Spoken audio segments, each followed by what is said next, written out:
Se tash është përhap një politik, një praktik se po i sulmojnë hoxhallarët.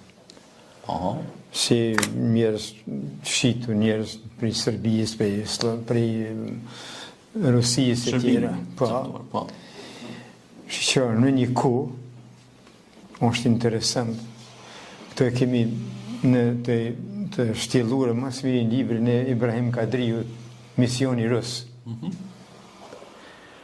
Thot, ka qenë shkollë veçante e posaçme në Rusi, ku jenë shkollu jenë pregadit disa thojze hoxhallar, edhe jenë shpërndar në popullin shqiptar, në popullin musliman, kryesisht në për xhamia.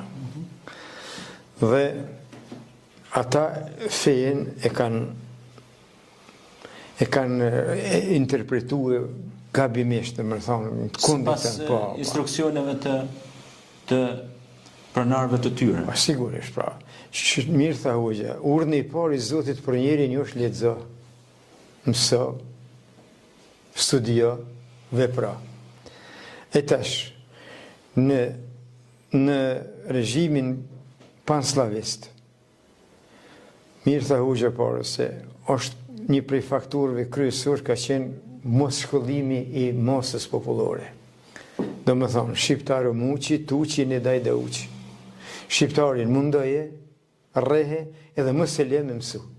Këta tre faktorë kanë qenë të drejtuar me shpatat, me shpatat e tyne kundër popullit tonë, me elan të parë si mund. Çka thash parë se si faktor i rëndësishëm i shtetësisë është arsimimi i popullit. Një prej shtyllave më të rëndësishme.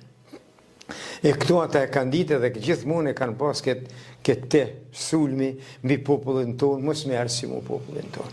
Edhe tash e kanë komprimitu edhe hoxhallarët. Në realitet, hoxh në xhaminë e madhe në Prishtinë, pas ka qenë rus. Hoxh në xhaminë e vitit të 12-13. Hoxh në xhaminë e madhe në Prizren, pas ka qenë rus. Në cilat vite bëhet fjalë? Në 13, kur kanë në 12, në sërë kur e kanë. 1912, po. E tash, shkollë... Ka qenë në poshtimin slav. Po, kur kanë ardhur atë, ai ka dalë te xhamia, edhe xhamatit i ka thonë, unë e përfundova misionin tem deri këtu e kom pas.